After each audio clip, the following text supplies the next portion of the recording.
we shine on the light. We all over the world, Chatnite Africa. We all over the world, Chatnite Africa. Welcome to Chatnite, we bring you good vibe, we shine on the light. Welcome to Chatnite, we bring you good vibe, we shine on the light. We all over the world, Chatnite Africa. We all over the world, Chatnite Africa. Welcome to Chatnite, the only place that we give you good vibes. Chatnite Africa. Chatnite Africa, let's gang up, change mindset, and empower Africans. Are you ready? Africa to the world. And now, live from the headquarters of Chatnite Africa, Divine Nchamukong.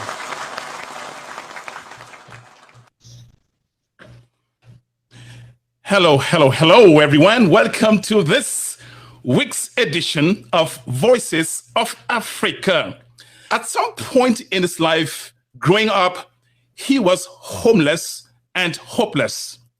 As a matter of fact, oftentimes he would spend nights in beer parlors working just so that he could have a place to lay his head overnight.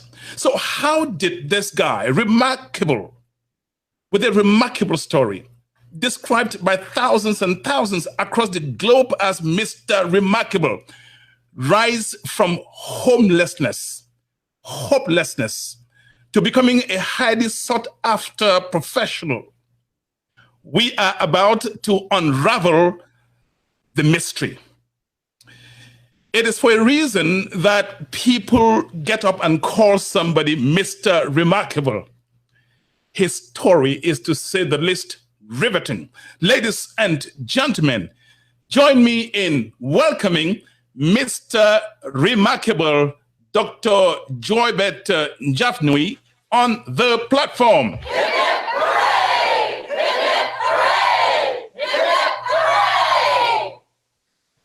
Joybert, welcome to this edition of Voices of Africa. We're excited to have you here, buddy.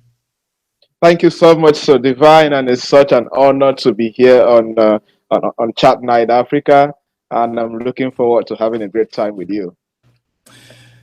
Joybert, I guess the question in everybody's pocket, burning a hole, is you often have said publicly that you are not one of those children who grew up born with a golden spoon in the mouth. Life was rough. Exceedingly rough for you. At some point, you were considered a failure. You failed so many examinations in secondary school. Joybert, over 11 years, you have traveled the length and breadth of Africa, speaking to over 10,000, motivating over 10,000 young people across Africa. You have addressed over 1,600, in other words, 1,600 events across the globe. What is it about Dr. Joybert Javnyuy that makes you such a magnet? That's a tough one. if I could say that I know exactly what makes me such a magnet, then I think I'm going to lie. But I think that one thing that stands out is that a lot of things that I do come from a place of authenticity, come from a place of passion, commitment, and also I think that there are many people that relate to my story, or there are many people that have seen things like this happening around them. And of course, the work that we get to do and that I get to have the privilege to lead the institution to do is very important, that people get to understand the need of the solutions that we bring to the community. And with all of this, it gets to bring a lot of people closer to us, closer to me, which only advances and emphasizes on the importance of the work that we do.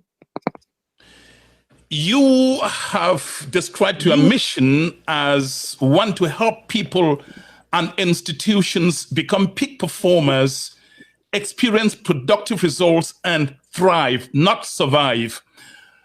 That's audacious. What gives you that audacity to think that you can transform people, transform institutions, Mr. Remarkable? I always fondly tell young people when I speak to them, especially across Africa, that if if I could see the light I see now, if I could be where I am now, I believe that anybody can become anything. That is my belief. I believe anybody can become anything. And apart from me looking at my story and believing that it's possible, I have also worked with people as a coach, as a consultant. I have seen people come basically from nothing, and I work with them in a few years and they become incredible. I have seen businesses, I met businesses that are dying and I work with them and they become thriving businesses. So based on that on that reality, based on my personal reality, because unlike many people that you know one of what they call wedlock kids, and my mom was not that is and was by that time she's still alive, of course. Uh, um, was that time she was not very viable financially to do a lot of things that any loving mother would have loved to do for the kid, and being able to see change, see transformation, and to evolve over time and get to where I am right now only increases that confidence in me that anybody who is committed, anybody who is dedicated and willing to put in the work can become anything. So I believe that, and Africa also is still is still an emerging continent, if you may say. A lot of industries are still at the infantry stage. A lot of sectors are still experiencing that real emergence, and they have not entered saturation stage, maybe like in other continents and other developed countries. And with all of this, I can only see opportunities. I can only see a startup being able to have 50,000 employees in 10 years and be in all African countries. I believe that is possible because we have that possibility and the ability to actually make these things happen. So I believe companies from Africa can thrive and serve at the global stage. I believe that young professionals from Africa can thrive and serve at the global stage. I believe that we can design solutions from Africa that can contribute to any global problem. And people have been doing that in their little corners. And if we're able to bring in their energy together and collaborate and push more for this agenda and believe that we can make it work, a lot of things will definitely be possible. Dr. Joybert and Javnyuy, listen, when it became clear that I had to interview you, you come across to me as a walking library. I was wondering where to start because you speak on just about so many things. Let me get a line from what you just said. You said when you look around Africa, you see not difficulties, you see opportunities. Why is it that young Africans, when they look around, they see dark clouds, nimbus clouds hanging over their heads? Where do you get your optimism from, sir? I think that my optimism comes, when your back is turned against the wall, and the only option that you have is for you to make it where you are, then you get to get that kind of optimism. My family is not that kind of family where we have people abroad where you get to hope that they're gonna help you, right? My family is not that. We didn't have people in the village. We didn't have people in major cities like you can leave major cities and major village and come for holidays in major cities. We didn't have that kind of stuff. So maybe having that kind of mindset, for example, because many young people growing up believing that you can only make it out of Africa, you can only make it maybe in the city, you can only make it that. So, and it's also a cultural thing. So maybe for me, I didn't have that option. There was not that possibility. The truth is that if you told me today that I'll be traveling different countries and doing this kind of work, I would have told you that I think you have a problem, because I grew up, like, if you know Cameroon very well, doesn't know Cameroon very well. I grew up and I think at the age of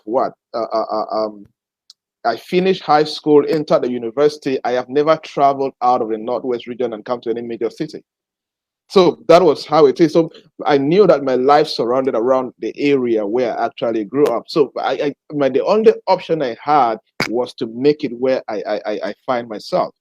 And again, uh, um, many young people don't get to see these opportunities because of the culture that our parents, some of our parents, instilled in the young people or in their kids. For example, when you're done with university, you're done with high school, try to get a government entrance examination and work with the government or go abroad.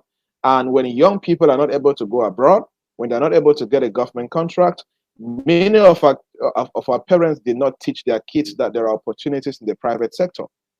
So many young people don't know, or many people in Africa don't know how to be active citizens and be part of the active economy.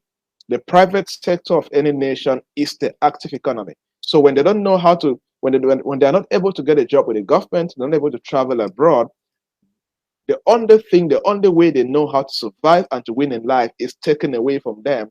And if it feels as if life is bleak, life is difficult. But the private sector has enormous opportunity. And that was the first place I could see opportunity as a young person.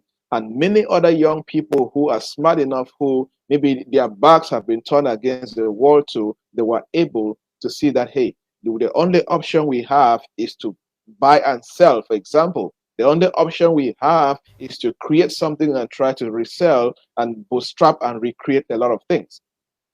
So that is what I could say about that. You say people gravitate towards you because of your story, because your story resonates with them. What is it about you that resonates with so many people? I'm going to ask you that question again, sir. You want to tell your story a little bit? Yeah, it's many people, especially in Cameroon. If you look at the classes or the class of people in Cameroon, we have the lower class, the middle class, the upper middle class, and maybe the upper class. And many of us, many young Cameroonians, Cameroon is what 70% is made up of semi and semi-urban areas and rural areas, and majority are still within the middle class and the lower class, more than maybe 80%, you may say so. And so many people are underdogs. Many people, especially young people, many young people are underdogs. They don't come from well-to-do family. Majority don't come from well-to-do families, and so on. So when they get to read these stories and they get to see that growth, which they get to call it growth and success, which to me, I think I am still trying to, I like to say I'm still working out my success salvation diligently. What they get to see that transition. They get to, because I have learned to tell my story in a way that it can inspire and challenge people. As I always say, I don't tell my story to impress. I tell my story to inspire, because our young people, first of all, need to see that you can make it here. We can make it here. We can make it here and go for vacation in the United States. We can make it here and go for vacation in Dubai. We can make it here. There are a lot of opportunities here if we choose and decide to be value creators and people who intentionally decide to contribute our quarter in advancing the continent or our various nations. So when they get to hear that, I'm a wedlock kid. I don't know my dad. My mom was not financially stable. She was like a rural woman, like any other woman, and I could barely go through high school, and so on. And then after high school, my mom could not see me through the university. We spoke about it. She said, "Well, I cannot see through university." I already knew before I was even leaving high school. In high school, universities used to come and do presentations about their schools. I never used to attend any university presentation in Upper State in high school, because I knew I was not going to university. It was not necessary because it was so clear. And again, I always celebrate my mom. She's a hero in my life. One of the biggest things that she did was to ensure within her best possible power that I should have at least a high school diploma. If I did not have that foundation, and she did not instill in me the value of getting educated, if she did not teach me that the fastest way for me to grow and become better is for me to do well in school, I wouldn't be where I am today. I wouldn't have valued the importance of becoming better. So when she said that, that was when I left Kumbu. I went back to Kumbu, then I left Kumbu back to Bamenda, which is in the northwest region of Cameroon. And that was how I decided that I'm going to do my undergraduate program. Then I enrolled in the university to do a BSc in financial management. How I'm going to pay the tuition fee, I had no idea. But all I knew was that I was going to hustle my way through. So in the city of Bamenda, I did everything I could do that was legal for me to raise money. So I talked with the programs, the dean of programs at that time, the university. I said, I'm not able to come to school all the time. I'm not able to be in school like normal student because I have to raise my fees. I have to work. So in Bamenda, I started doing car wash. I started like washing cars. I'm doing washing motorcycles. And then the days that is slow, I go to building construction sites and I do some work. And then in the night, I get to work in bakeries where they package bread for supermarkets to come and pick in the morning to the supermarket. And some nights I will work in a beer parlor and so on. So when they get to hear that story and they get to relate to where I am today, it gets to speak a lot. Because if you look at the statistics, I don't know if I hope I'm getting it right, but just about 13 or 12% of people who leave high school in Cameroon get to go to the university. So where is the 80-something percent? Where are they going to? They are ready. It means that we have almost 80% plus young people who are energetic and they're in the job market with the wrong skills and the wrong certifications, or the certifications that cannot match up with what the marketplace requires. So when they get to see that, okay, with this kind of story and this kind of background, I'm able to move to sponsor myself through an undergraduate program. I get an MBA. I get a doctorate program in business administration. I get to run my own company, get a few staff and team members that work with me, and I get to travel and provide thought leadership and professional technical support in business across different countries. They get to resonate with that because number one, as I say, I share my story to enhance possibilities. I share my story to inspire that, it is not easy, but it is possible. We should stop waiting for people to come for help. I always like to say, nobody's coming to help you. I live my life with a very simple principle. If help comes my way, thank God. If it doesn't come, thank God. My life is my responsibility. And I like to teach young people to understand that. Let us stop waiting for, my uncle didn't do this, my auntie didn't do this, or the president didn't do this, the minister didn't do this. I'm not saying that we have the best leadership and we have terrible governance and leadership and so on, but we still need to do our part as young people to make sure that we can rise to the top when the time comes. I was asking a young guy who was blaming that we have a terrible government, terrible leadership, and I was asking him, do you have the skills that can qualify you to get a job if I recommend you right now? You don't need the president to leave the palace to come and the Unity Palace to come and charge you to go and learn a skill. That is your responsibility for you to do that. So that is the reason why I think they get to gravitate and see that possibility and consistently join maybe like communities that I run for them to consistently rise and take decisions that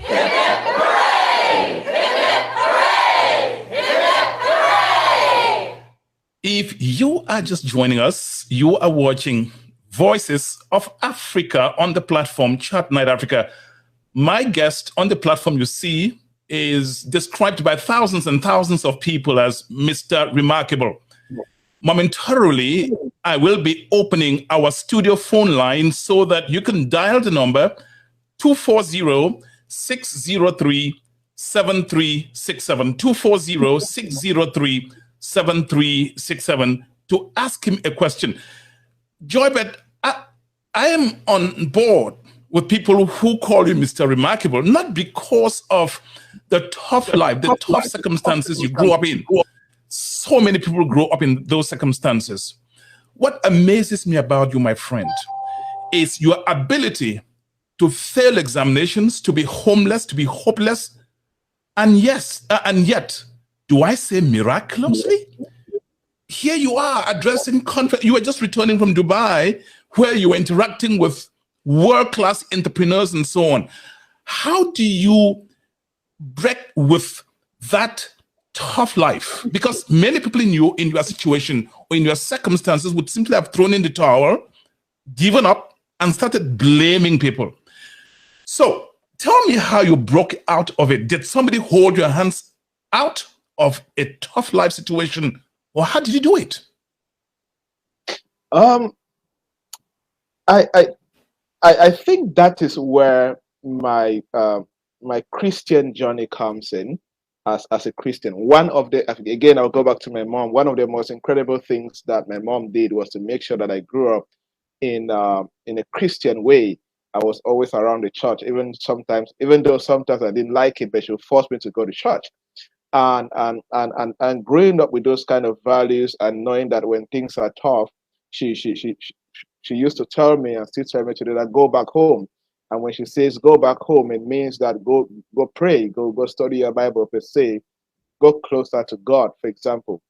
And and I think miraculously, as I said, I got directions. I got, because till today, uh, I don't know what made me to decide that I should go enroll for for a BSc program and do studies and sponsor myself through school. Nobody advised me to do that. I remember the day I walked into the campus. I just went there. Let me just go find out and see, is it possible, and just do it. Maybe there was, what the Holy Spirit working in me at that time, if I may say so.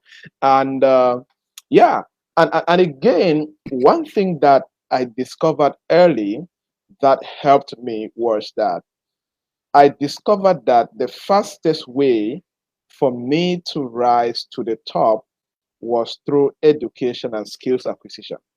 I discovered that within when I just finished my undergraduate program, when I discovered that that is one of the fastest routes out of poverty.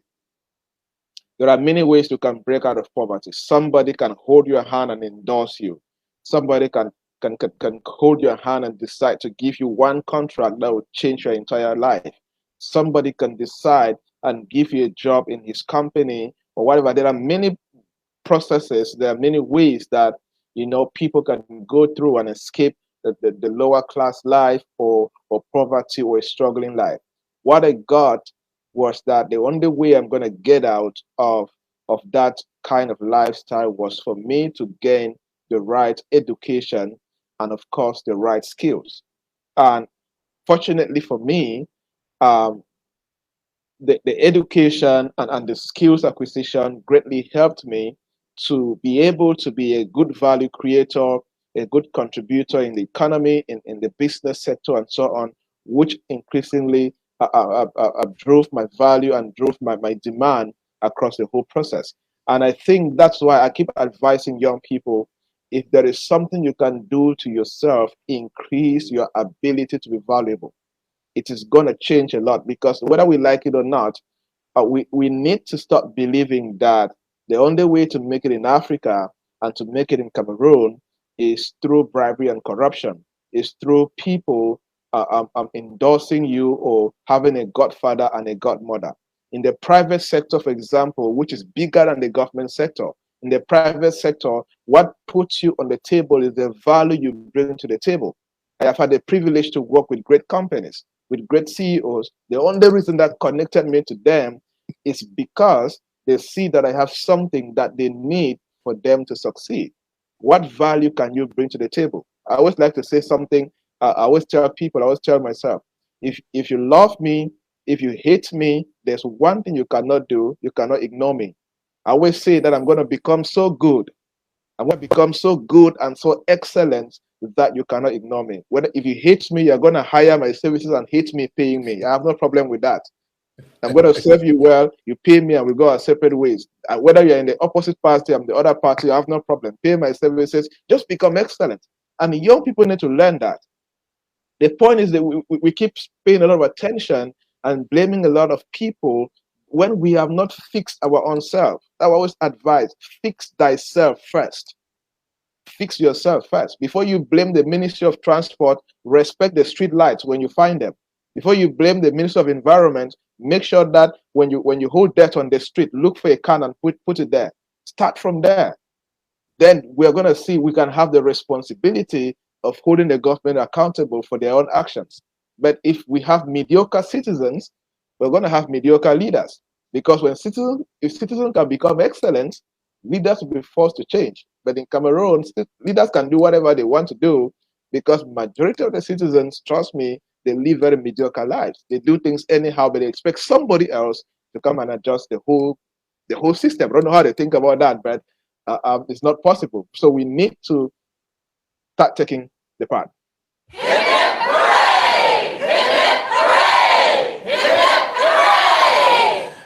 I'm having a flurry of comments. Dr. Elo, who, by the way, designed this platform, says, looking good, sounding great. Roger, who is my producer, who is producing this program, this broadcast, thousands of miles away in Lagos, has put the show on our website, www.chatniteafrica.net. www.chatniteafrica.net. If your friends are not on Facebook, they can watch this broadcast on our YouTube channel, Chatnite Africa, or on our brand new broadcast website built by Mr. Roger Full in Lagos. You have traveled the length and breadth of Africa, 22 African countries, inspired over 10,000 youths. What have you identified to be the drag on the African youth today? One, now, is it lack of opportunity or lack of skills? What is it? Or the government responsible? I will bring it down to skills. Talent is equally distributed, but opportunities are not. Talent is equally distributed, but opportunities are not. But when you know what to do and how to do it, and that's where skills come in, you can always be where you can find opportunities. The only reason that we are having this show is because you found me on Facebook. So if I didn't know how to leverage Facebook and do the right things that can position me or strategically position me where the right people can get to connect with me, then no matter how talented I am or how good at what I do, nothing is really going to happen. Like I would like to say, no matter how talented and skillful you are, if nobody knows you, you're going to die a very talented poor man. Because it is when skills and value is exchanged that many things get to exchange benefits in terms of money, currency, endorsements, and whatever that you're looking for. So the challenge for the African young people start with skills, whether those who want to become entrepreneurs or those who want to become successful young professionals. It starts with skills. And the skills issue, you can blame part on our various ministries of education who are not very proactive in ensuring that they are working on their various curriculum to make sure that whatever they're teaching students in school is what is relevant in the marketplace. I am not saying this because I am assuming. I have had the privilege to lecture degree students and master's degree students. I run a recruitment company, so I know what it means by skill mismatch. I know what it means to look for an accountant and you get 700 applications and you are not able to get 2 people with good CVs that you can even interview, not to talk of getting them to get a job. So sometimes they say there are no jobs, but the question is, do we have employable young people that can fill the jobs that are available? That's the big challenge that we have. So skills is a big challenge. And one of the things I encourage young people to do in Africa is to identify their skills gap and fill the skills gap. They should stop waiting for any institution. They should stop waiting for, we are in the information age. We are in that dispensation where you can learn anything if you're intentional about it. So if young people need to start identifying what are the skills gap that I need to fill for me to be relevant in the marketplace. I am one of those who have been advocating a couple of things in Cameroon and writing about it, that young people and even those who run higher institutions, they should start trying to feel all of this. Like I was like, some of the things I've been talking about have been like, any higher institution that is teaching a first degree program in marketing, and you have not added, for example, how to create TikTok videos for commercial purposes as a course, as a module in the university, you're going to train young people in marketing who are going to graduate like 10 years behind the marketplace. Because the way marketing is done now, the curriculum is not designed in a way that it can prepare young people for what is done. If any journalism program in any school is being done and they're not teaching young journalists how they can design platforms like this and stream and interview people virtually effectively and broadcast across the internet, there's something is wrong with that journalism program.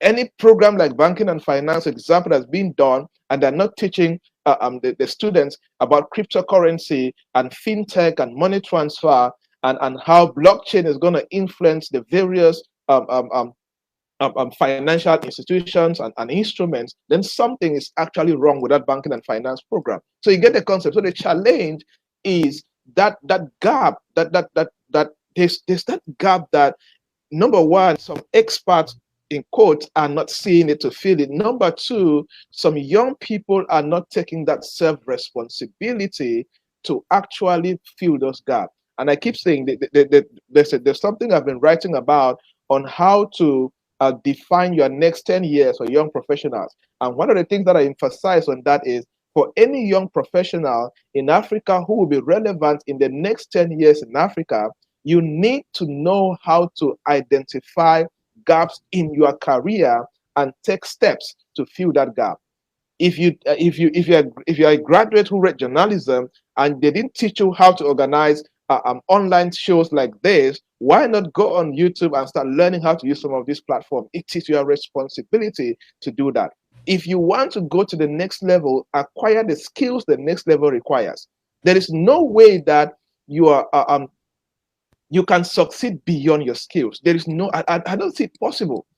Even if a godfather gives you an open door, I've seen people that they have endorsed them to an open door and they enter that door and the door kicks them out because they don't have the skills to keep that door open. So we need to, that skills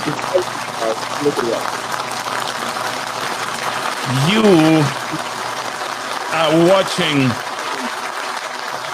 Voices of Africa, and my guest is Mr. Remarkable. I told you, once this guy starts, you'll be sitting on your seat's edge. Pastor Ella Benyela in England says, this is profound. Oh my God, I'm reading all kinds of comments as you speak, sir. When you listen to or eavesdrop on a lot of conversations among Africans, you know, they blame the Western world for their woes. You don't seem to align with this blame game match or theory or cycle. Why is that so? You don't. Why do you think you are right and they are not so right? Well, you know, everybody has a way that they look at life. Everybody has how they look at opinions. I think that before we should start, or before we should stop blaming the West, or before we continue blaming the West, I like to always ask this question: are we independent thinkers? I think that we blame the West a lot because we are not independent thinkers. We have this entitlement mentality. We have this. We love to blame. We are a role model. Roland Kwame calls it the ABC syndrome. We like to abuse. We like to blame. We like to complain. But are we independent thinkers? Are we very independent in how we think ourselves? Are we independent in how we create value? Are we independent in how we do a lot of things? Because the truth is that until we have that mentality that we can be very good and we can be independent in how we do a lot of things, we will continue blaming these people who maybe have their own problems that they never have time for Africa. I'm not despising the place of colonialism. That place is there. But you know that colonialism can still persist to present day because we have positioned ourselves to be beggars. For example, our leaders still do that. How many of our very few African leaders actually go to the table, or when they go to international opportunities, they really sit down and they negotiate deals. They go with the begging mentality. They go with I'm from Africa, I am black, we lack and we need aid. Instead of negotiating deals and business and exchange of value, transfer of technology, and in negotiating like people who know what they're talking about, we go with that mentality of, you know what, I'm from Africa and I'm begging and I need help from the West and I need donations and all of that. So I think that is the challenge.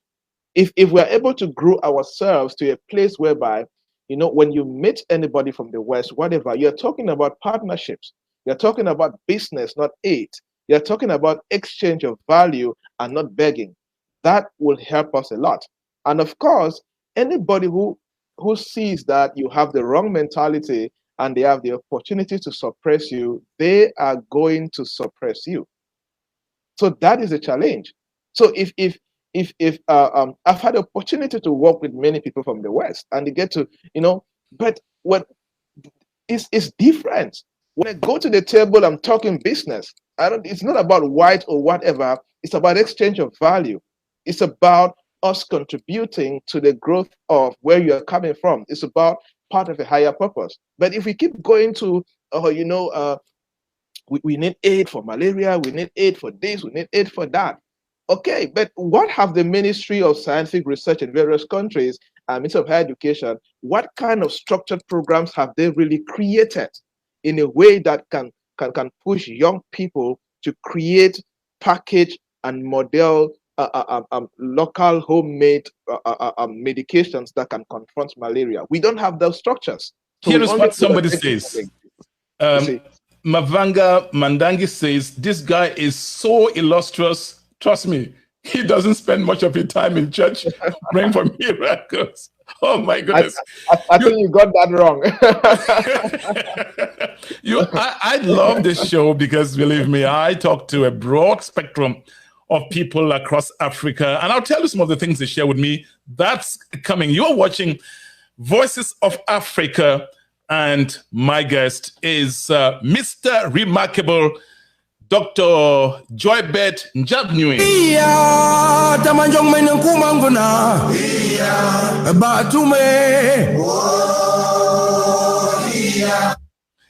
I think I would like to comment about that comment. Okay, so please go ahead. But you see where he's coming from. Yes, I see where he's coming from. Okay. Africans, yes, it's true. Africans get to, because they like to push it to somebody. They like to push that blame that this person is responsible for my success and all of that. But let me shock you. As I said earlier, I am a proud church boy. I'm a Jesus boy. Earlier today, you wanted me to come 1 hour so that we do tests. I told you that I want to come at 9:30. I was in church. I go to church on Wednesday 6 p.m. to 10 p.m. On Fridays 6 p.m. to 10 p.m. and on Sundays 8 a.m. to 1 p.m. My mom raised me as a Christian boy, and it's still a very important core value. But the difference is when it's time to pray, I pray as if there's no work. And when it's time to work, I work as if there's no prayers. This is what, to 11 p.m., I am in the office. And after this, I have work to do that I have to deliver before 3 a.m. That's my to-do list. Do you pray for miracles? I pray for grace. I pray for strength. I pray for wisdom. Why don't you pray for miracles?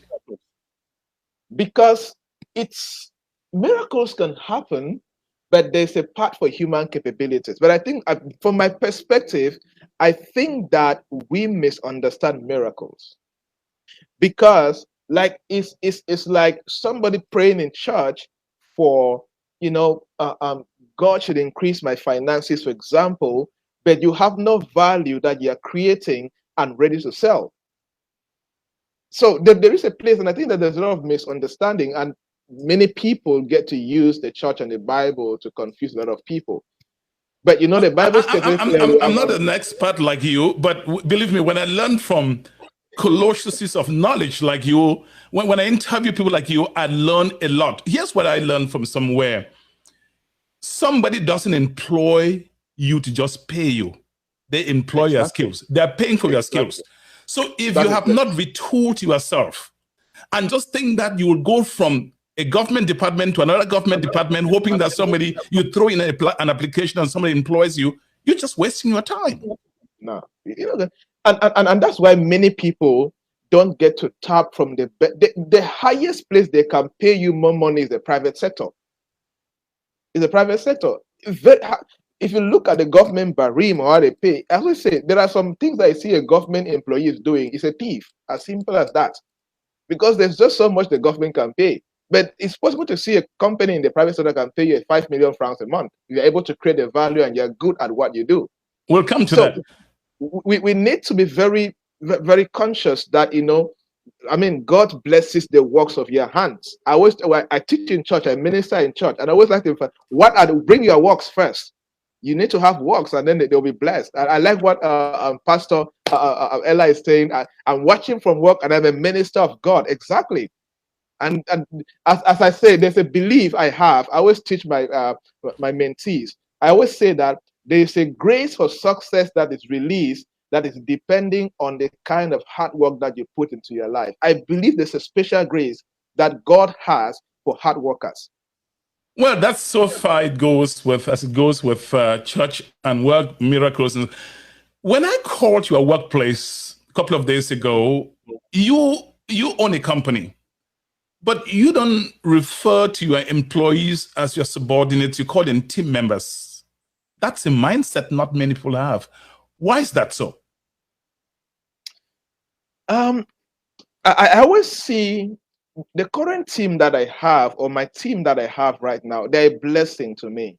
They're a blessing to me because they believed in what I was building when it was nothing. When it was nothing. Many of them started as volunteers. Many of them started as volunteers. And sometimes the highest I could give them as motivation was transportation, which is 15,000 francs. I don't know how much is that in dollars for those who are watching from somewhere else, or 10,000 francs. And the truth is that they believed in me and they believed in what I was building, and they stayed true to the vision. And I call them team members, I call them family, because I think that is the reason how much they believed and how much they relate with me and how much we relate together. So I see them as team members. I see them as vision partners. Yes, they're on a salary that you can refer them as employees, but the kind of workplace culture that we have is that place of family, unity, commitment. We believe in a higher purpose. We believe that the work that we do is important for the economy of Cameroon and Africa. We believe that we have to contribute to this nation and this continent to be better. That's the kind of mindset we have, and we see ourselves as a team. This is Voices of Africa that are committed to the particular student. And looking at maybe. Yes, go ahead. Go ahead. I mean, yes. So. And also I think that maybe from where I come from, you know, I was not used to a bossy life, not as a boss and all of that. It was just sometimes in the house we are just, everybody's equal and celebrated. We eat in sometimes the same tray and all of that. There's that unity and that community. You know, that I was going to ask you, because you are a very accomplished professional by all accounts, yet you don't move in the streets chest out, looking down on people. Is it the way you grew up, the tough life that you grew up in, that shapes the way you treat other people? In honestly, other Africans in your shoes will be very arrogant that I'm going to subject you to the kind of life, tough life that I grew up in. Why are you not doing that? I think, again, I'll go back first to my mom, where she taught me the fundamentals of life, the kindness, humility, respect. To today, like for example, I was in the US one time. I know Americans, they are very okay with you calling them by their first name, no matter how old they are. Trust me, it was hard for me. Because I feel like my mom is gonna slap me behind. You don't do that nonsense. You don't. Dr. I mean, did you hear that? or an elder is coming, and then like I was in the train. It's just like it's already in you. I was in the train in DC. I think I was going in the metro, and we stopped at one stop, and then an elderly person came in. Instinctively, I just stood up I said, please sit. And it was like, no, but to us, it's not normal. It's you cannot do that. I mean, in our house, when an elder is entering, by default, stand up. By default, stand up. As simple as that. We're going to move on. Here's what, I mean, we could, gosh, I told you from the start that when it became clear I had to interview you, I was wondering, I was having a migraine, not that you caused it, but there was just so much I felt I could talk on with you. I didn't even know what topic to choose. So my questions are going to touch on practically lots of areas of your working life. Here is what Mavanga Mandangi says. This guy has inspired me. I promise I'll stay up this night to see what new skills gap are there in my profession. You see what you've done to people. You see what you are doing. Happy to see that. And I tell you, this show is going to be rebroadcast. It's going to be online for people to watch again and again and again. You are touching lives, and you are going to touch more lives. Please share this video. One of the letters some of the letters, Lambenbaum, one of my greatest friends, he has his own show online. When are you falling bush? If not, why not? You will answer that question. I didn't get it, but you will answer it. One thing, or the letter that a lot of us in the diaspora receive, the content is virtually about the same. We just struggle. We are just struggling. Can you please send me money for business? Sometimes, if you're not sending the money for business to somebody in Africa, there's what they call Njange, Tongtin, Susu, or Susu, depending on where you are in Africa. Basically, it's a contribution the group of people make. At the end of the year, they share the money, or every month they share the money. Dr. Javnyuy, if you were in our shoes in the diaspora, what would you say? What would you tell somebody who has contributed, who has collected money called Susu or Osusu, how to go about starting a small or medium-sized business and running it profitably? Are you getting me? Well, it looks like Dr. Javnyuy, he's connecting from Cameroon. He'll have to exit out and come back in again. This is Chatnite Africa platform, and you are watching Voices of Africa. Before he comes back on the platform, I have this transition, this to play while we wait for him.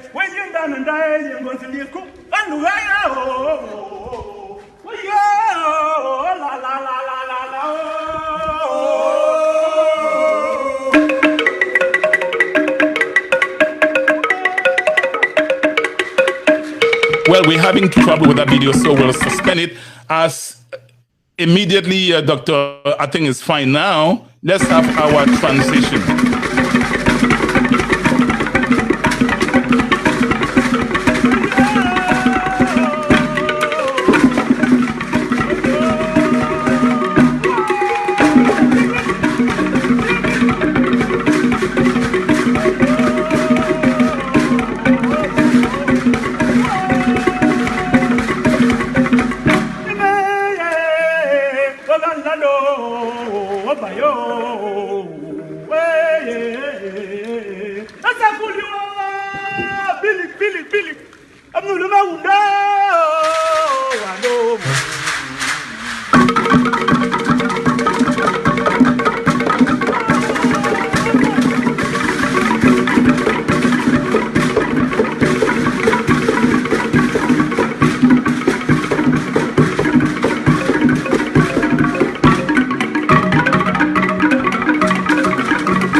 You are watching Voices of Africa at Chatnite, and we just lost contact with Dr. Joybert Javnyuy. He'll be coming back as soon as he comes back on. I'm monitoring in our studio in the waiting room. As soon as he comes back on, I will bring him on the platform. Today, lots of people are celebrating their birthday. If you're celebrating today, or you celebrated the past week, or you are to celebrate the coming week, well, this is something for you.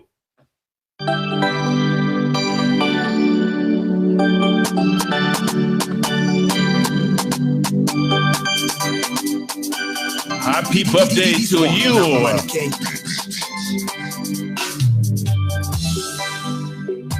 As soon as we see Dr. Javnyuy Joybert in a virtual studio, he's about to come back on the platform. Happy birthday to you. If you are celebrating your marriage anniversary or your birthday today, this is Voices of Africa at Chatnite. Okay, Dr. Javnyuy just came back. We will bring in Dr. Javnyuy on the platform now. Dr. Joybert Javnyuy on the platform.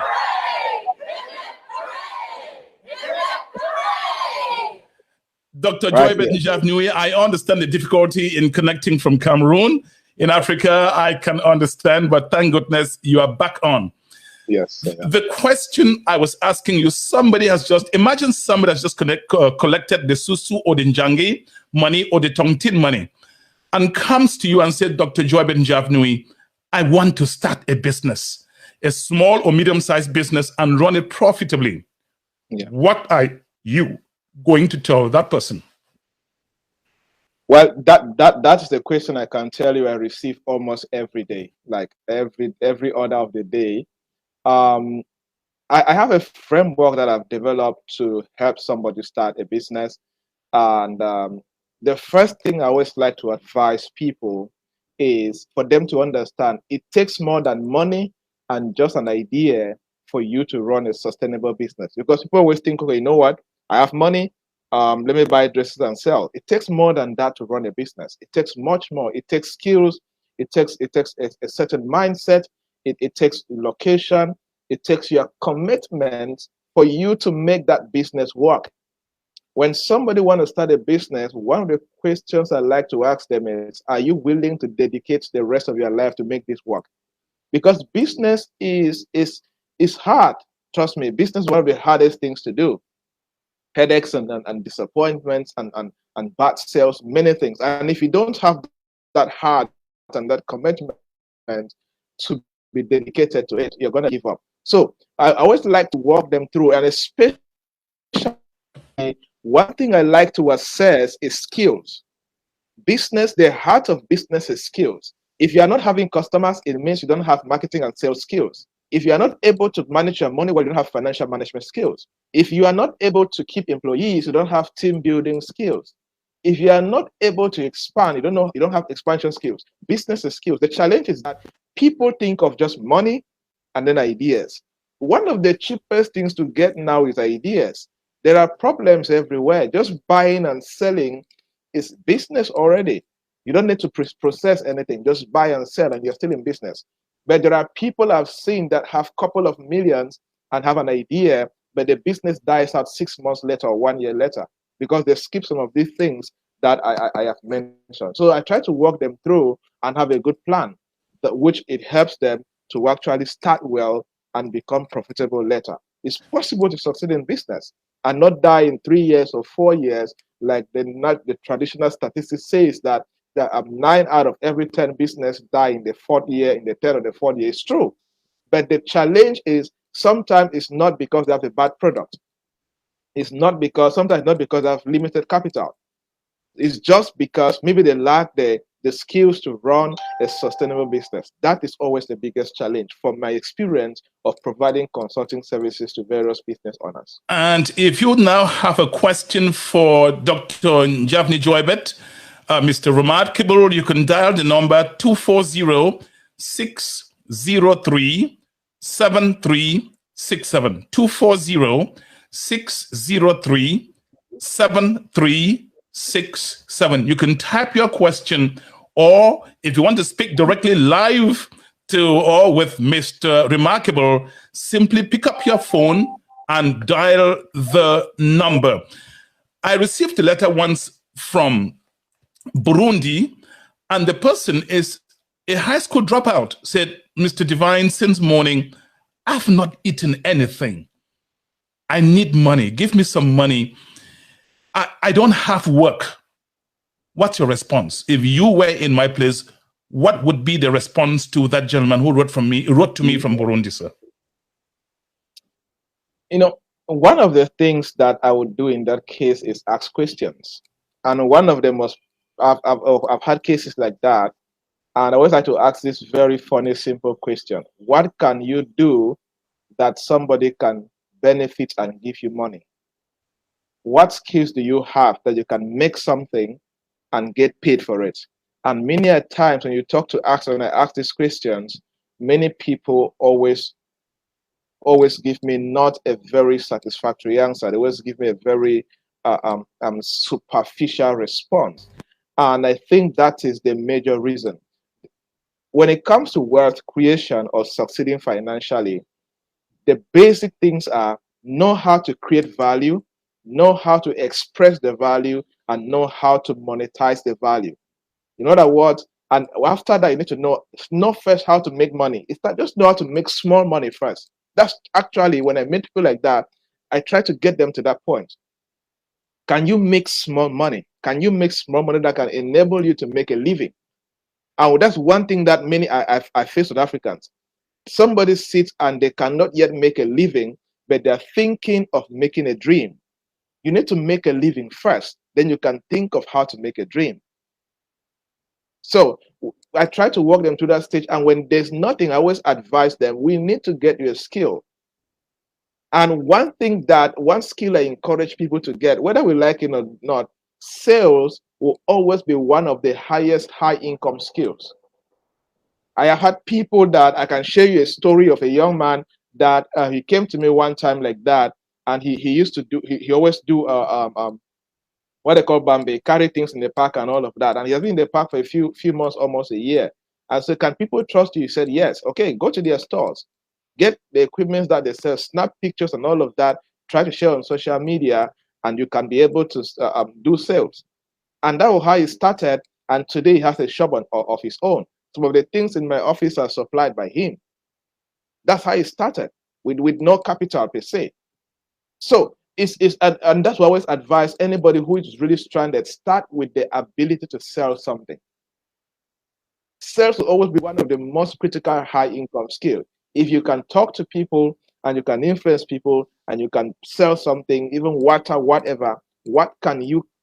Because it's all about currency exchange. You have to give somebody a currency and they give you the currency of money. So do you think that, I mean, there were times that you washed cars. There were times you sold in beer parlors, at least to have a place to lay your head overnight, to see the next day. Do you think that Africans, a lot of our African brothers and sisters, they have the willingness to start even on menial jobs? Where did you keep your ego in or at to be able to start where you started, washing cars, working beer parlors, and so on? I mean, ego. You understand what I mean? I think there was no ego since I was already an underdog. So it would have been different if maybe I came from a well-to-do family and then I want to start from the bottom. I'm coming from the bottom. I've always been at the bottom. I'm one of those kids in school they used to send away from school fees, sometimes consistently. So so it was normal for me. I was hustling like a normal stuff. But I think what differentiated me from many people, like I was telling one of my team members yesterday, I don't know what we're talking about. And I was telling them that there are some guys in Bermuda that we used to do commercial motorbike, what they call Okada, 10 years back, and they're still doing Okada right now and still living in one room. The difference is that I had a vision. I had where I was going to. I wanted to do something. I had a process that I was following as far as my life was concerned. That's the difference. So many people, it's same for small businesses. We have many African that run businesses that remain small for 5, 10 years and they never grow because they're sometimes they reach and they are okay with the results that they're getting with the small capital they have. They're able to feed themselves, get a house or pay a house and get shelter. They're satisfied. One of the biggest differentiators between those who have made it big in business is the vision they have for their business. That's the difference. So doing there's a difference between a lady who is selling tomatoes by the roadside or having a roadside restaurant who is selling and having a plan that, you know what, 2 years after, I'm going to rent an apartment and have a better restaurant. And there's another lady who is just selling every day and they don't think about any future. It's just to cook and sell, cook and sell, cook and sell. That's the difference. So it's the same, like I think many young people who are doing menial jobs end up very comfortable and they have no growth plan. There's no growth plan. There's no plan on how they're going to move from one level to another, as far as maybe their careers or their lives are concerned. And without any growth plan, when anything comes your way, you take it because there's nothing really binding you as a person. That's why one of the most important things that I don't joke with is my life vision, my life plan. There is a plan I had that, you know what, I'm going to get my MBA at this age. I'm going to get my doctorate at this age. Yes, I was not able to get these things at the age I wanted to, but that plan helped me to keep on going despite that things were difficult. So I think that is the challenge. Apart from many others who are just entitled and always blaming their one auntie who did not sponsor them to school, blaming one uncle did not do that and all of that. But apart from that blaming and abusing a mentality and entitlement mentality, the challenge also is there's no vision. When they start, they are okay with just starting. They are not okay to stretch. They're not okay to take next action steps that can enhance their growth.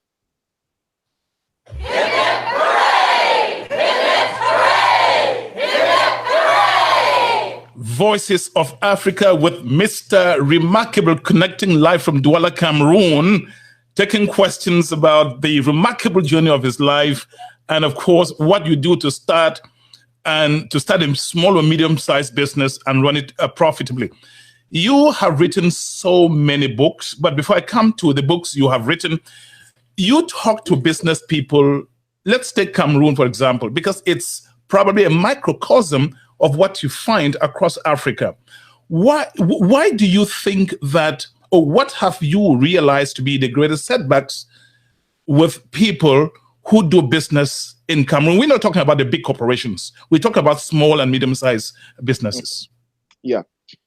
There are a couple of things that is a big challenge for SMEs in Cameroon. And I will go back to skills. And then later I'll talk about information and, of course, dedication, because business is difficult. But skills, many Cameroonian business owners still treat business as an info. That's why we have so many informal businesses, not registered businesses. And that's how they run them. They don't believe in trainings. They don't believe in consultants. Many don't believe in all of those. And just a few who are understanding the benefit of these kind of things have started paying attention to. So they believe in the traditional way of running businesses. And that's why we have what they call in business the wheels of retailing, where there are small businesses that start and they go off, next one starts and go off. You see the same person can start business like 5 times in 10 years or 8 times in 10 years. So it's always rotating almost in the same spot. And the biggest challenge is they don't have the right skills that can grow a business. There's a difference between having startup skills and building a business skills, or what I like to call founder skills and business sustainability skills. Your natural talent, your natural whatever can start a business, what you can call them a founder skills. You are naturally gifted to start, but you need business management skills to build a sustainable business.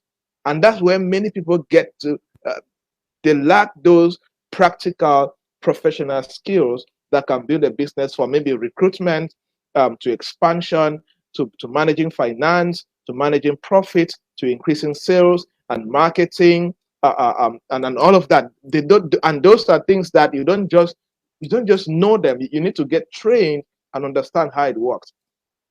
The second one is lack of information.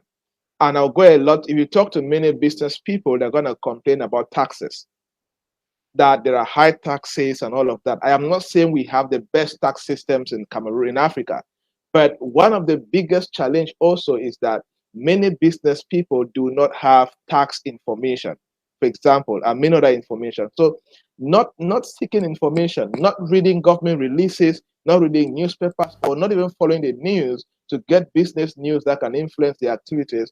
They don't know. Many business people don't even know the ministries regulating their sectors. They don't even know the various government agencies regulating their sectors. Many don't know. I am not saying that I'm a full-time business consultant. I work with business, so I know what I'm saying. Like, for example, in Cameroon, here's what tax officers do. Sometimes they just come to a business place, they'll look the business, and they say, this is the amount of tax you're supposed to pay. But if you're a business owner and you don't know what the tax code says about the kind of business, you will just be paying without even thinking. You're just afraid to pay. And many a times when you pay like that, if you look at the receipt they give you and how much you paid, it's always less. Part goes to the tax officer sector. I've been advocating, and I keep saying this, the tax sector in Cameroon is rated amongst the highest corrupt sectors. One of the reasons is because majority of business owners in Cameroon are ignorant of the tax code. So the tax officers amplify on that. They tell you any amount you're just paying. What are you paying for? What kind of license they're supposed to have? That is the challenge that is also killing a lot of businesses. And the third thing is that dedication is not there. That we like cheap things. We want to start a business today and start making millions in 3 months. And business is not like that. So when they start and after 3 months it's not going the way they expected, they shut it down or they give up, they stop going, the worker. But they need to also understand that a traditional business may take 12 months to 24 months before you even break even. Some even take 4 years before you break even. And until you have that mentality and that dedication to consistently perfect the business model, you will give up easily. You give up easily. Where we are, it has taken us 10 years to be where we are. So it doesn't start and you're 2 years and 3 years and you want to be up there at the top, or you want to start comparing with other big corporations in Cameroon. Those guys have been in business for 25 years, for 30 years. So we need to respect that time. The place for time and the place for commitment and hard work is a very big problem also. Start today. Somebody called us microwave generation, especially my generation. Now, start today and then 2 weeks, the worker, because you're not making sales. When nobody, like I asked a young lady yesterday, she was complaining that sales are not going. I asked, how long have you been in business? She said 8 months. I asked her a simple question. Can you confidently tell me that 5,000 people know that this is what you sell in your community? She said no. So why are you giving up? Nobody knows you, so who do you want to buy from you? And it takes time for you to build a brand and or penetrate the market in a way that people will start buying from you in a high way that can bring you the profit you're looking for. I read a lot on what you write, read up on what you write. And one of the things you articulated was that do not start a business if you are not willing to be publicly embarrassed. I'm paraphrasing you. Yes. And then take note of that. And then somewhere also you said people go to do business by just looking at what they saw another person doing. Explain this.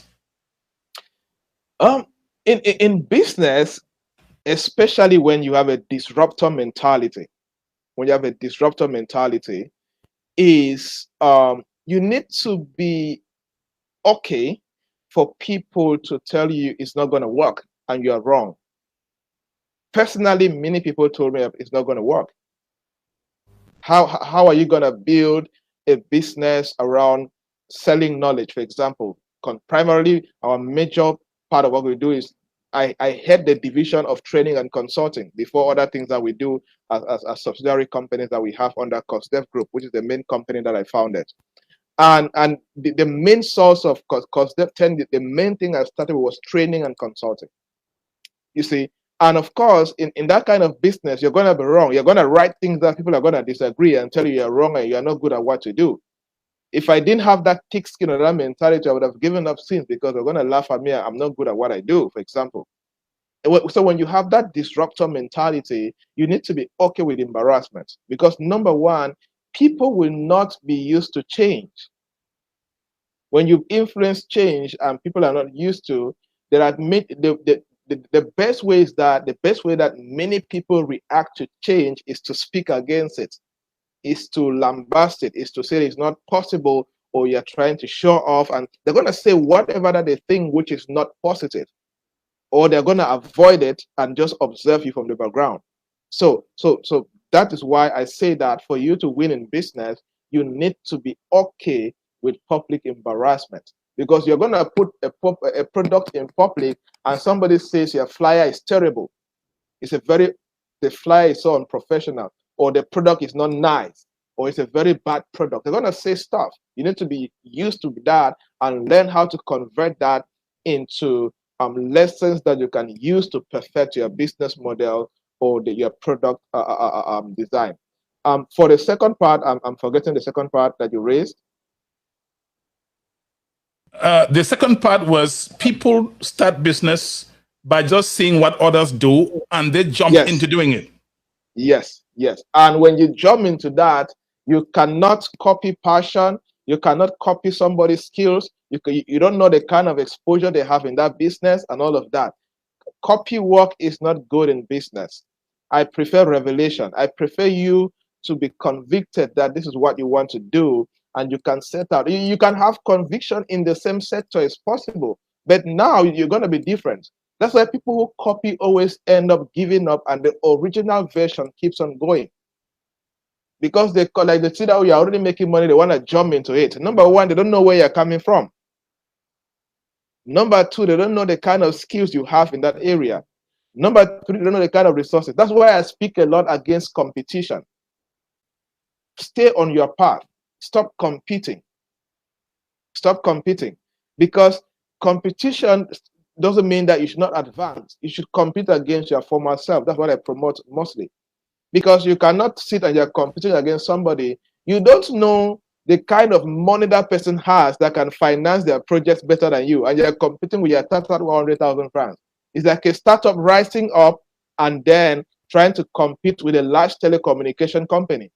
They have more cars than you, they have more employees than you, they have more money than you, they have more penetration than you, and you want to compete with a company who has been there for 20 years. It doesn't work like that. I have a question from Mr. Lambert Mbom of the Lambert Mbom Show.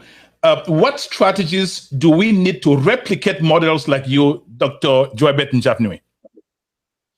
I think that the best strategy is transfer of knowledge, mentorship, coaching, experience sharing, and being agile, because of course the business world is changing consistently.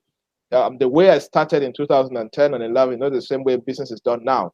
So if coaching is being done, mentorship is being done, training is being done, experience sharing is being done, there's agility, trying to adapt to new trends and new technologies and new innovations. I think that's the best way that we can get to replicate the models that have been able to succeed. It's even happening in the West. If you look at the way some new tech companies are rising because of the Microsoft and the Apples and the Facebook and the IBMs and so on, had proven those models. And sometimes even back here, we get to teach business cases and mention American companies, and we try to see how we can tailor that in the African setting, and we can learn from it.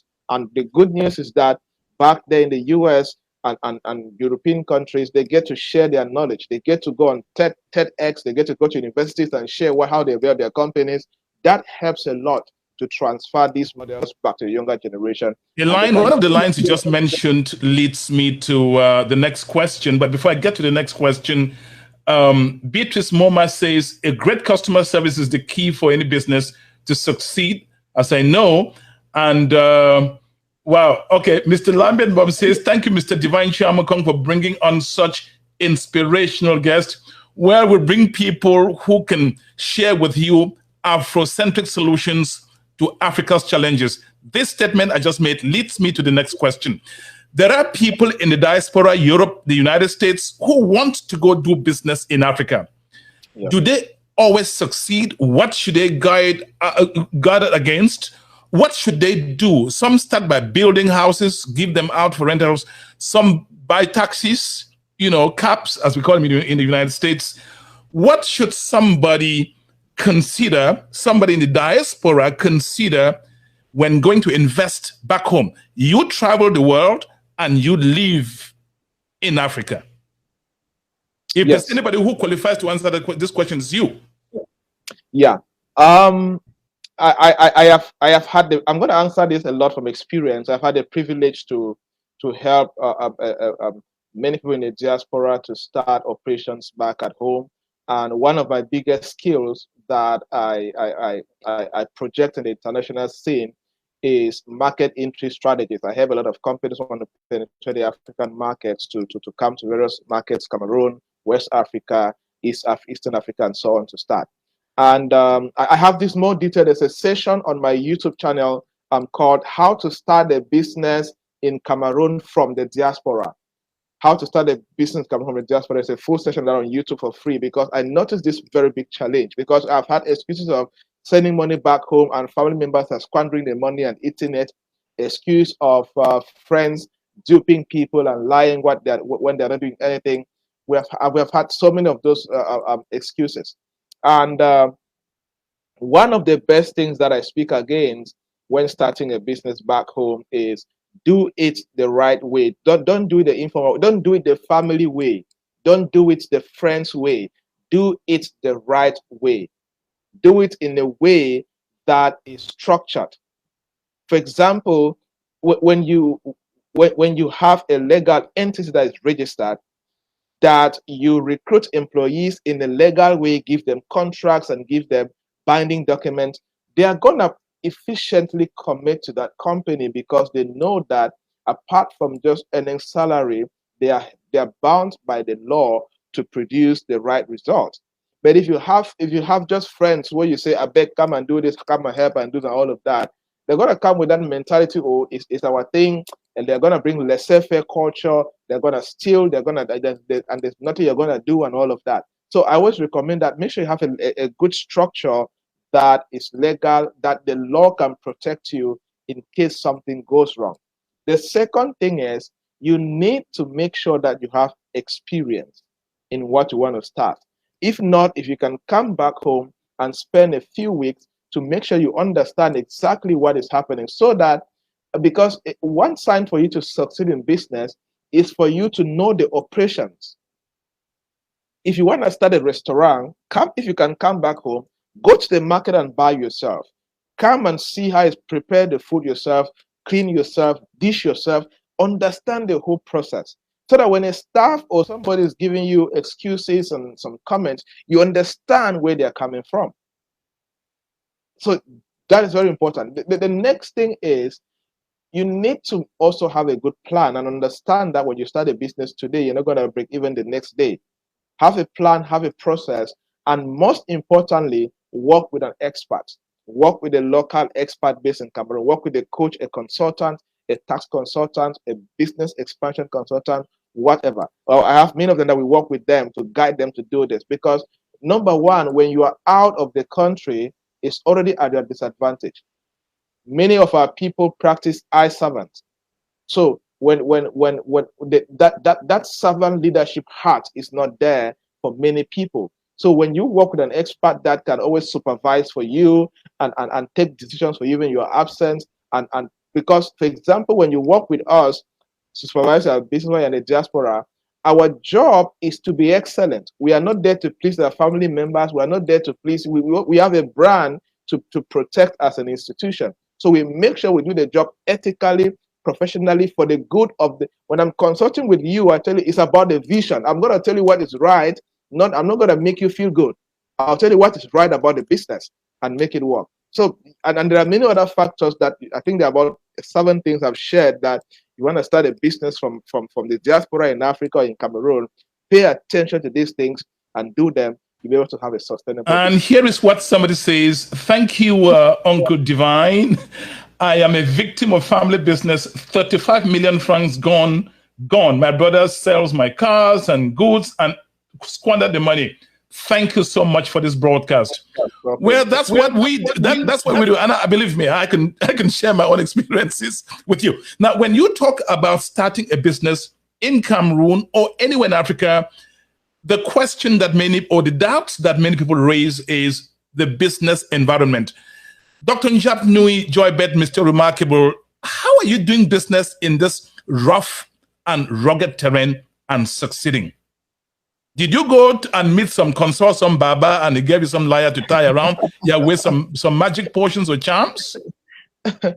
Well, when people say that, I would like to ask this same question: are you not seeing that guys are making it in Cameroon? The truth is, yes, the United States, European countries, yes, they have better business policies, but it doesn't mean that those countries don't have problems. They don't have some challenges that business people keep advocating for it to be better. Every country go through challenges as far as the business landscape is concerned, and it is your responsibility as a business person to know how to maneuver these challenges. It's your responsibility.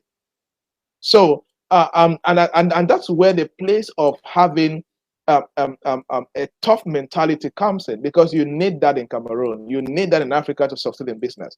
If you want to be pampered, you're looking for where things are going to be smooth and free and all of that, then it is not a terrain for you. You need a terrain for you to be rugged. You need to be driven. You need to be very bold when need be. Because number one, the terrain is rough because of the high bribery and corruption, especially from the public service.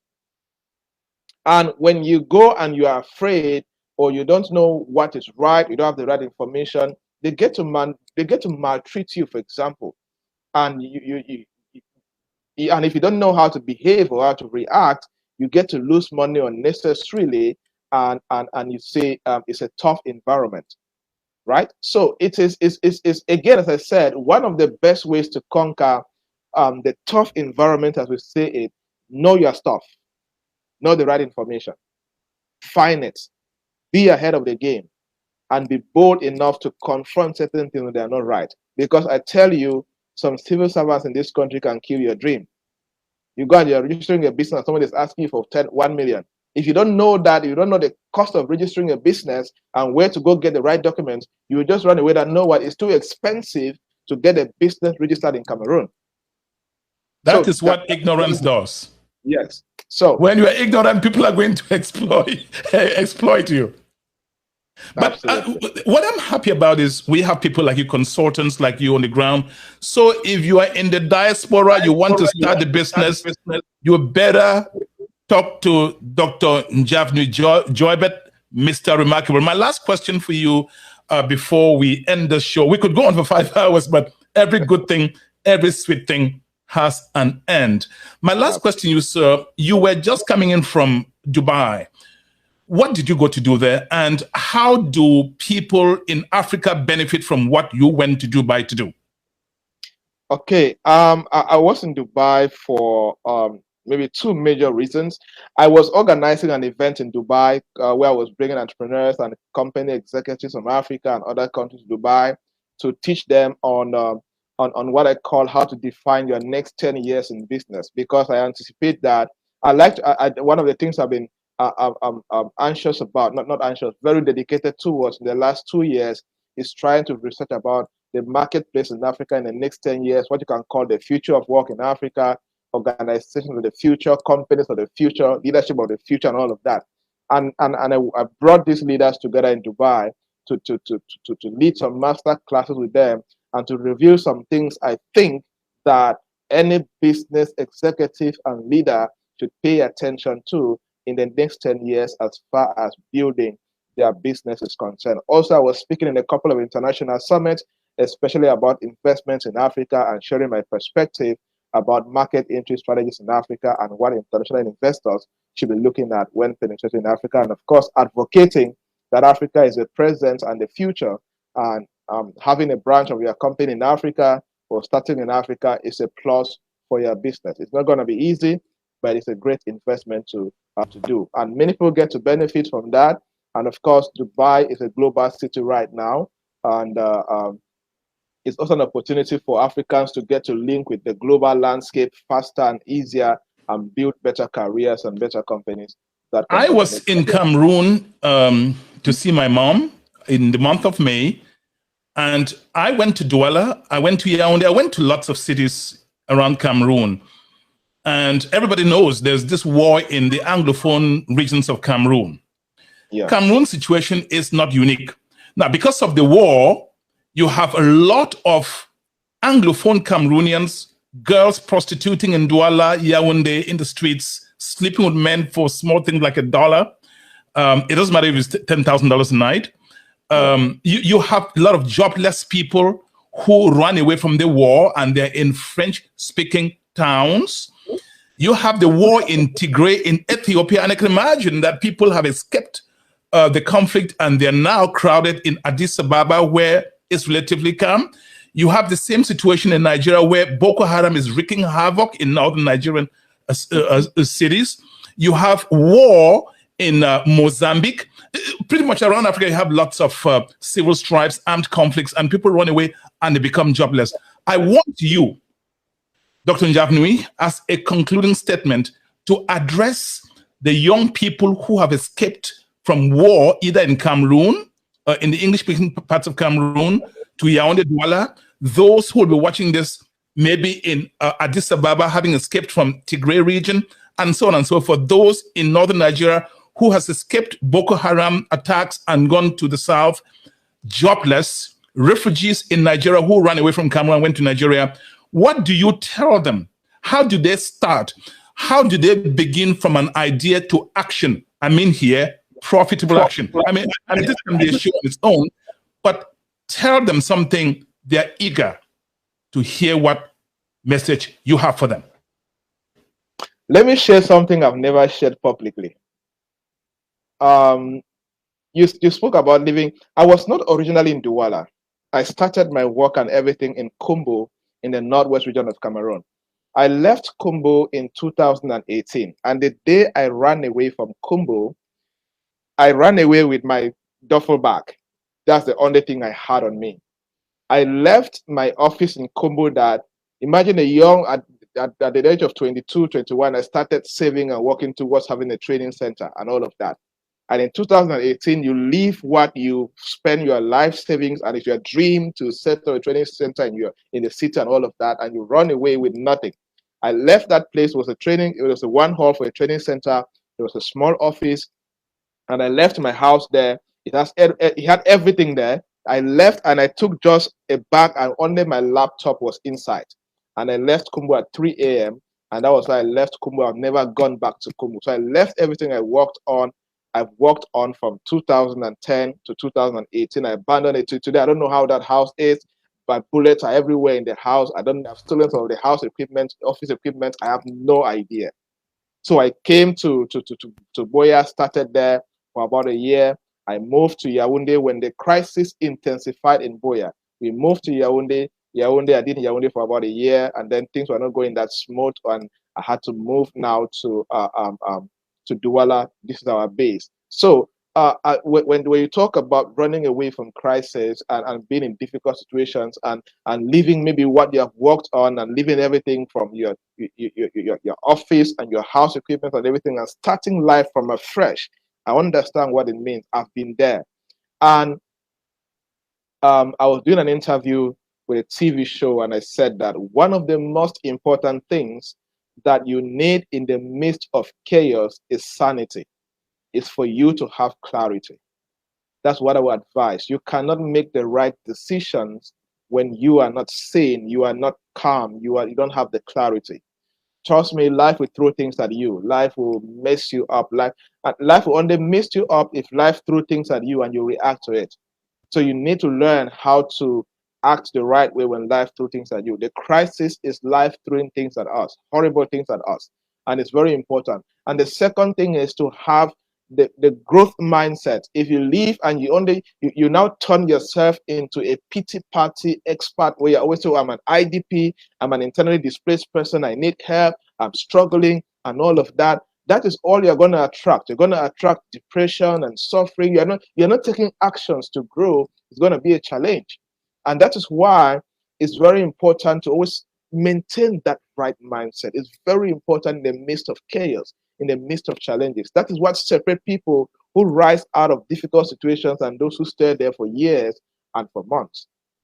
You see, and the next thing is start from a skill. This is the best way to win in life. Start from what can you do with your hands that can give you money. Start from there. What can you do with your brain? What can you create with your head, with your intelligence that you can sell and make money? That is the foundation. So, and the point is that many people don't want to pay the price to do this. We have organized so many free trainings for IDP young people, and we always have a very small number turn up. I have friends who have organized trainings for IDPs on how to make digitals and sell, how to make like vocational skills, make things and sell, and the turnout is always low. And I don't know whether many of them just sit and wish as if God is going to package life someday and come and say, this is life, your life has changed, start living it. I don't know if that's the mentality. But young people need to also make sure they take the right decisions. I know people in the diaspora that have sent thousands of dollars to help young IDP in Cameroon, and the change is not there because the young people still have this mindset of we are IDPs and people need to come and give us things.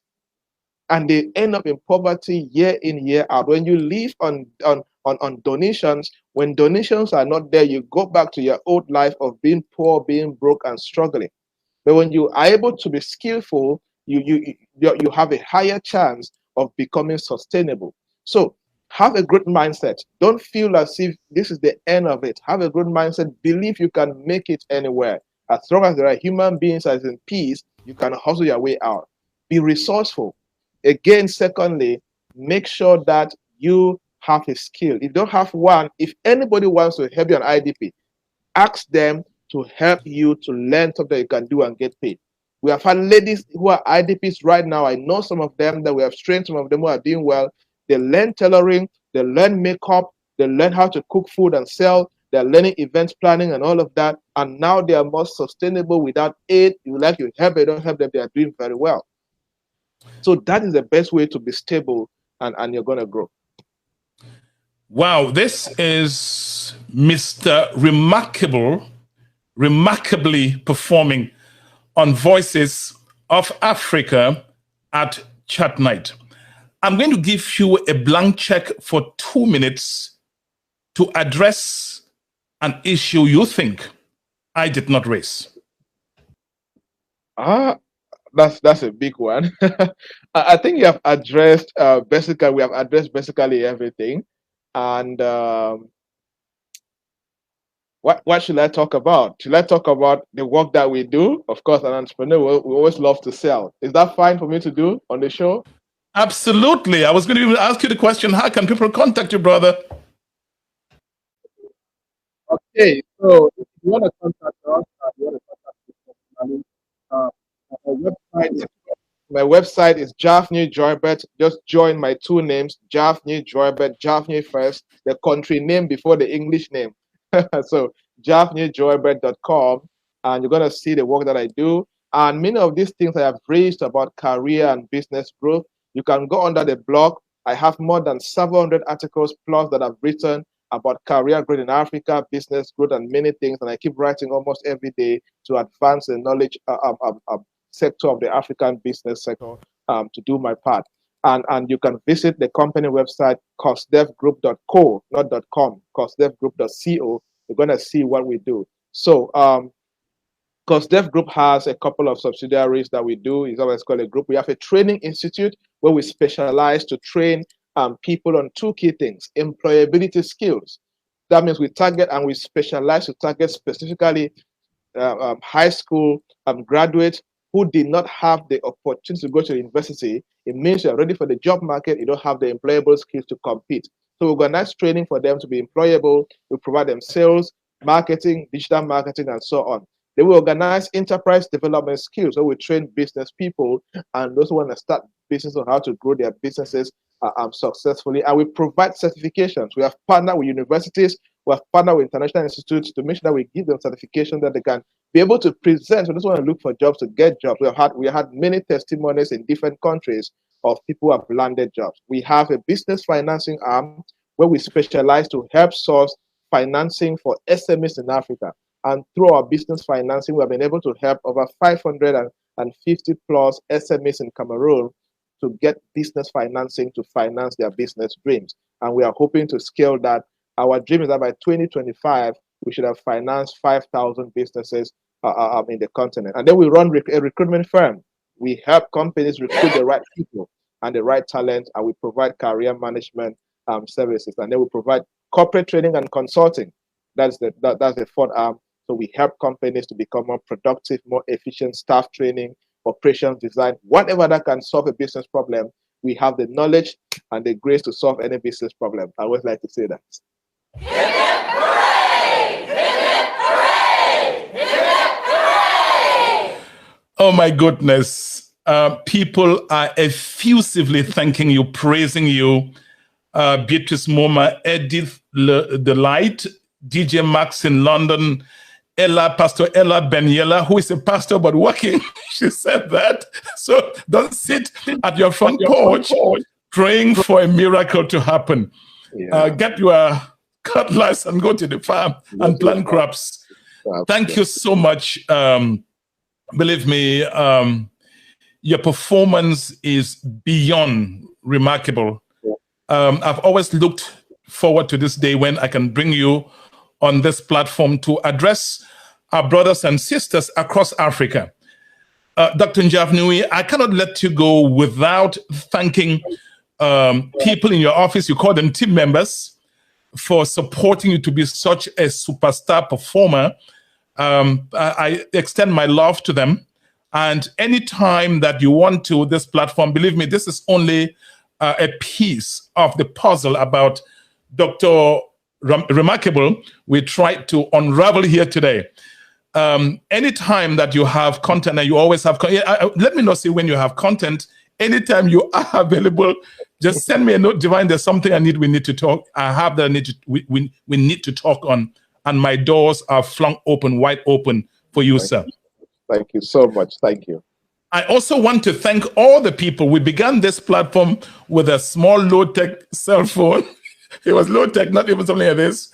And people have supported, they believed in the vision and mission of Chatnite Africa. There's so much content on our YouTube channel, Chatnite Africa. You can also go to our website. We have lots of content there, broadcast, all kinds of stuff there, because we believe in Afrocentric solutions to Africa's challenges. That is our mantra, our core belief system. Thank you again, sir. Thank you so much. Thank you. And I really appreciate you. I know it's late in Cameroon. You need to go to bed. We'll talk offline. Definitely. Thank you so much.